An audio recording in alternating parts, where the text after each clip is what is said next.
تخيل معايا هذا المشهد، رجل افريقي بسيط في المدار كيدخل بهدوء لواحد من اكبر واشد البنوك حراسه في دبي. ما عنده لا بدله فخيره، ما عنده حره، ما عندوش شي حاجه اللي كتبان مشبوهه، وبطريقه ما قدر يبني واحد العلاقه مع المدير ديال البنك اللي غادي تتحول فيما بعد لوحده من اخطر العلاقات في حياه هذاك المدير. هذا الرجل ما كان لا مستثمر لا رجل اعمال لا نصاب تقليدي، ولكن فقط كان كيقدم راسه على اساس انه واحد الساحر افريقي اللي كيقدر يضاعف الفلوس استعمال الجن والسحر الاسود بطريقه لا تصدق. قدر يدخل المدير ديال البنك الاسلامي ديال دبي واحد الدوامه ديال الخوف والطمع والشك، حتى خلاه يحول ليه مبالغ خياليه اللي ما كتدخلش للعقل. كنهضروا على 242 مليون دولار. من بعد الساحر الافريقي كيختفي في ثواني، كيشد طياره ويمشي لامريكا فين غادي يبدا فصل جديد من القصه. الفلوس، الاموال تترعرع، الطوموبيلات الفاخره، النساء، قصور، المجوهرات، يعني واحد الحياه اللي كتشوفها غير في الافلام. ولكن كل عمليه كبيره كتكون وراها نهايه خطيره، حيت من بعد هذا الرجل الافريقي غادي يطيح في واحد من اخطر الملفات اللي غادي يدخلوا فيها اجهزه امريكيه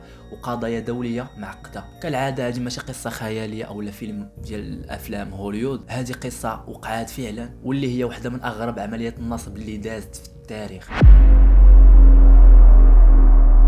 سنة 1995 واحد الرجل افريقي من مالي، بالضبط من قرية، واحد القرية سميتها دابيا. المهم كان مشى لدبي بواحد الفيزا ديال الخدمة، مشى لتماك، مشى قصد البنك الاسلامي ديال دبي. دخل عندهم، هضر مع الموظفين، قال لهم بغى يشوف المدير ديريكت، ما كاين لا طبيعة الحال الموظفين طاح لهم العجب كيفاش انت كي دخلتي كيبي تشوف المدير، يعني ما كاين حتى شي مشكل، محل عندنا كونت، ما هادي ما علينا. بالحاح وباصرار نفذوا له هذاك الامر، خلاوه يدخل يشوف المدير. ملي دخل عند المدير هضر معاه، قال ليه المدير شنو باغي، قال ليه انا بغيت واحد القرض باش نشري واحد السياره. طبيعه الحال باش تاخذ واحد القرض غيخصك بعض الاجراءات ديالهم، خص يكونوا فيك واحد الشروط باش انك تشد كريدي من البنك. هادشي كاملنا كنعرفوه. بطريقه ما هاد الرجل الافريقي اللي سميتو بالمناسبه باباني سيسوكو قدر يقنع المدير ديال البنك يعطيه هذاك القرض واخا ما كاينش هذوك الشروط. ملي قدا مع المدير ديال البنك الغراض، سيسوكو بيرد الجميل للمدير قال ليه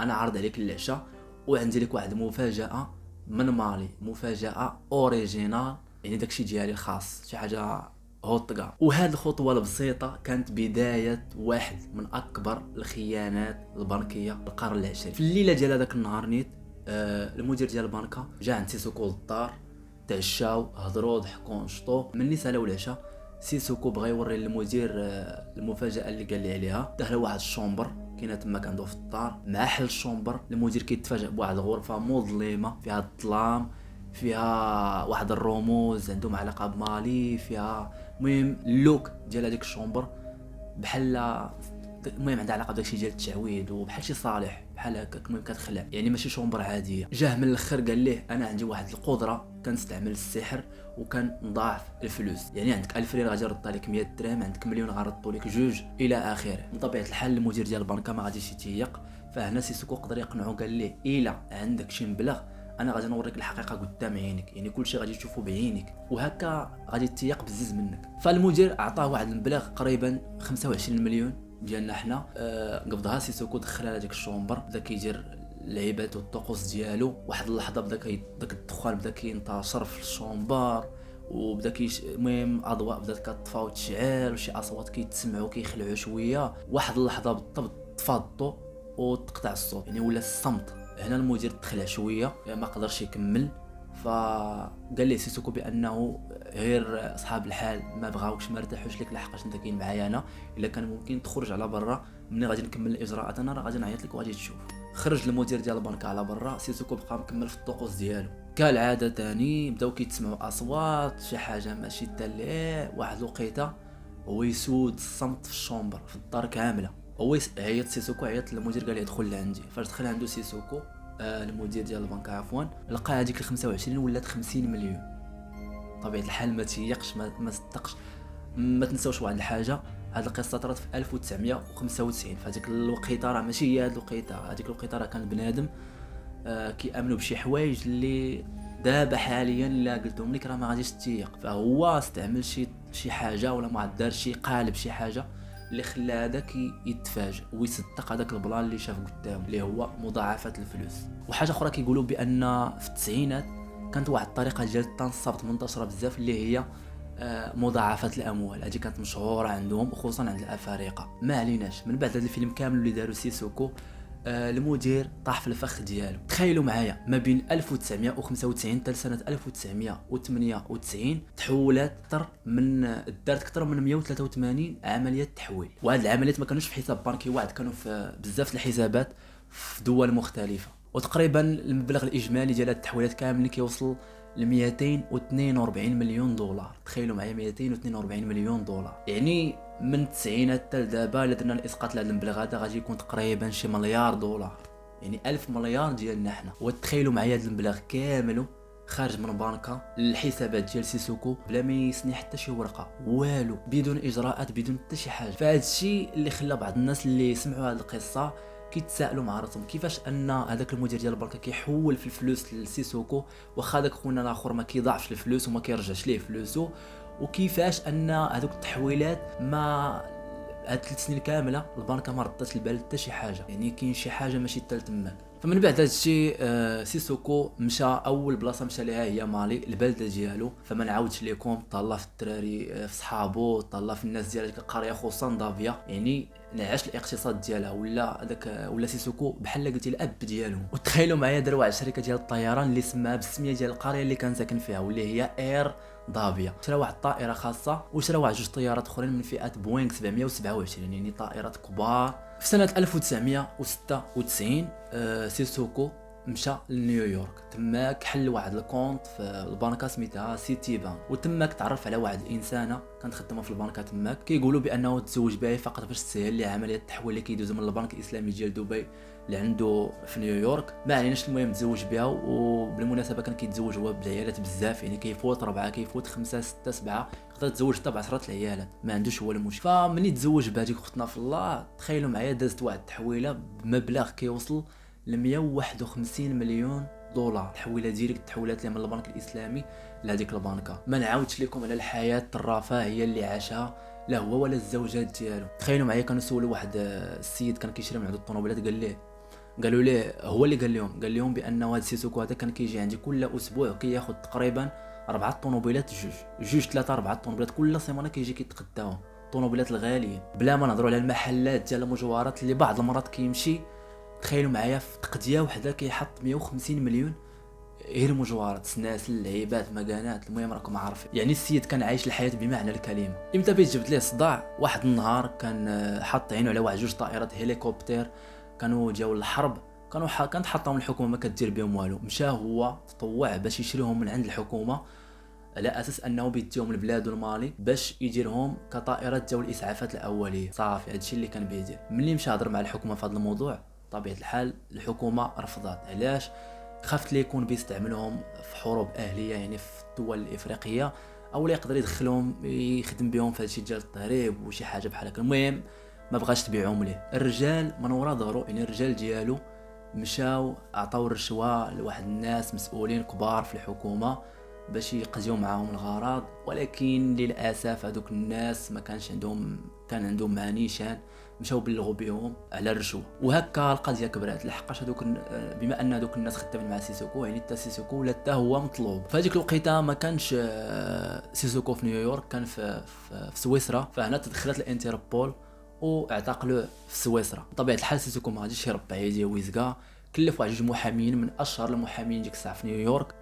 واحد كان جا عنده لسويسرا. تخيلوا معايا فاش مشى عنده للسجن اللي كاين في سويسرا، جا هذاك المدير ديال السجن قال ليه شوف، حاول ما امكن تعطل اجراءات ديال تحويل سيسوكو من سويسرا لامريكان، لحقاش بما انه ماشي هو في بلادو، يعني خصهم يديوه من سويسرا، خصهم يديوه لامريكان باش يتحكم تماك ويتسجن تماك. المدير ديال السجن تاع سويسرا قال ليه لا، حاول تاجل هذه العمليه هذه. ملي سولوا المحامي قال ليه علاش، قال ليه هذا سيسوكو هذا تخيل معايا كل ليله كيجيب لنا وجبات من اغلى الوجبات من باريس، يعني من باريس كيجيو لسويسرا في طائرات خاصه، وتياكل هو وتياكلوا الحراس وتياكلوا كاملين، يعني بحال قلت هذاك السيد اللي هو سيسوكو كانوا عايشين معاه مولوك. هنايا المحامي عرف بان ذاك السيد ماشي شي سيد عادي، وانما واحد السيد اللي غريب الاطوار. في هذيك الفتره قبل ما يتحكم على سيسوكو كان بغى يدفع كفاله باش يخرج من السجن ويدوزها في الدار توصلوا قضاة الحكومه ويحكموا عليه. طبيعه الحال القاضي ما بغاش، لحقاش ملي بدا كيبحث في الملف ديال سيسوكو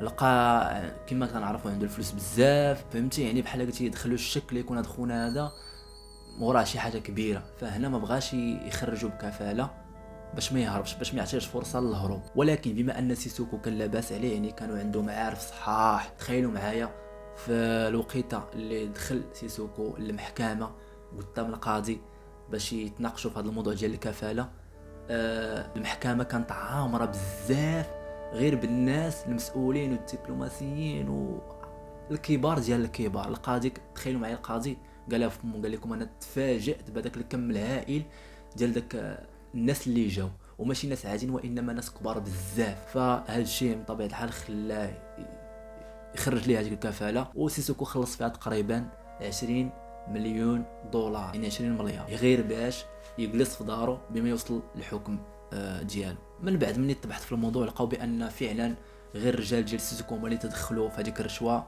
يعني سيسوكو ما عنده حتى شي علاقه بهذاك الموضوع. ولكن والمحامين قالوا لي هذا الشيء، قالوا لي بان تقدر تبرأ راسك وتقول لهم بان راه ماشي انا اللي درت، راه الرجال تاعي اللي هما اللي تدخلوا من ريوسهم وهكا غادي تخرج بريء. ولكن هو ما بغاش، مشى اعترف بانه هو اللي مشارك في هذيك التهمه ديال الرشوه. مني سولوه من بعد لقاو بانه هو دار هذا البلان هذا ديال انه يعترف بالرشوه غير باش ما يبقاوش عليه الانظار ويبقاو كيبحثوا من وراه، بحال قلتي بيسكت الهضره وصافي، انا عطيت الرشوه صافي حكموا عليا ومريضنا ما عنده باس. وهذا الشيء اللي طراني، تحكموا عليه عطاوه تقريبا ما عرفتش شي 50 يوم. ضرب فيها النص الاخر جاو عنده قالوا ليه الى ممكن هذا النص الاخر غادي تدوزو في الدار ديالك، ولكن بالمقابل غادي تبرع بمليون دولار لواحد الجمعيه خيريه مهتمه بهذا الشيء ديال الخير. وافق وعطاه هذيك المليون دولار وكمل هذيك المده اللي بقات ليه في السجن كملها في الدار عنده. المهم خونا سيسوكو بقى عايش حياه الرفاهيه ديالو في ميامي حتى 1998. هنا بدا كيتورق الشغل في البنكه، بداو الناس هذوك اللي خدامين في البنكه بداو كيلاحظوا شي حاجه ماشي حتى تماك، يعني بداو كيشكوا. فهنا المدير ديال البنكه قرر يعترف بكل شيء، واعترف لواحد السيد صاحبه اللي كان قريب ليه، صاحبه الروح بالروح. قال لي انا راه اللي درت اللي وقع ليا، ويعني عاود لي الفيلم كامل. قال ليه المبلغ اللي تم التحويل ديالو في هذوك التحويلات كاملين اللي هو 242 مليون دولار كي قلت لكم صارحوا به من الاخر. طبيعه الحال تدخلات السلطات، تدخلات الحكومه ديال دبي، تقبض هذاك المدير، تقبضوا معاه ناس اخرين مع تقريبا شي 13 لواحد. وهذيك البنكه رفعت دعوى قضائيه على البنك ديال سيتي بانك اللي كاين في نيويورك، يعني علاش هذيك التحويله ديال 151 مليون دولار اللي تم التحويل ديالها ما سولتو كيفاش، ما سولتو على اجراءات، ما درت والو، تم التحويل تاعها وضربتو الطم. والانتربول تلقات واحد المذكره اعتقال باسم ديال سيسوكو، وهكا اي بلاد كان فيها سيسوكو غادي يتم الاعتقال ديالو. ولحسن الحظ مشى لمالي، ومالي ما دخلش في السيستم ديال الانتربول، يعني ما يمكنش يعتقلوه في مالي. وباش كملها وجملها مشى ترشح للانتخابات وقدر ينجح، لحقاش هو اصلا كان مفرش لراسو، يعني كانت عنده واحد الصوره مزيانه في مالي. كي قلت لكم نجح في الانتخابات، ولات عنده واحد الحصانه دبلوماسيه اللي بها مستحيل يقبضوه البوليس. المهم بقى عايش من 2098 حتى ل 2014، بقى عايش عادي. وديك الساعه في 2014 ما نقول لكم خسر تقريبا كاع فلوسو كاملين، الشعبيه ديالو بدات كتنقص، سقط ثاني في الانتخابات، يعني ولا انسان عادي. حتى ل 2018 اللي واحد المذيعه كانت صدفت معاه في مالي في القريه اللي ساكن فيها، وتماك داروا معاه استجواب وسولوه شي اسئله. طبيعه الحال في هذيك المقابله ما كانش ما تقالت شي حاجه اللي غتفك هذا اللغز هذا ديال هذه القضيه هذه، وانما جاوب شي اسئله عاديين. سولته المذيعه على داكشي ديال السحر الاسود، قال لها هادشي تخربيق، ما كاين لا سحر لا والو. كنت انا ساحر علاش غادي نمشي نقصد البنك، كنت نسحر لي راسي ونبقى خدام به ليومنا هذا. وبالنسبه لذاك المبلغ اللي قالك تم التحويل الكونط بانكير ديالي، سولوه هو نيت كيفاش هو عطاتو خاطرو يحول ليا انا الفلوس، واش انا كنت هز عليه شي سلاح؟ لا، يعني خاصكم تسولوه هو ماشي تسولوني انا. وكي قلت لكم المقابله ما كانت فيها حتى شي فائده، ما كانش فيها شي اجوبه اللي غادي تحل اللغز. وفي 2021 حتى ل 2021 اللي تماك فين توفى سيسوكو. وكانت هي القصه ديال سيسوكو قصه غريبه، قصه ما كتدخلش للدماغ. وحاجه اخرى كاينه ادله اللي كيثبتوا الصحه ديال هذه القصه، غير انا ما فياش اخويا، عجزت، ما فيا لي مونتي الفيديو، بدات شي يجمع في الملفات. هاد الايامات هادي مرات شي شويه. المهم ما تنساوش تخليو معكم واحد اللايك، ونتلاقاو في فيديو جديد.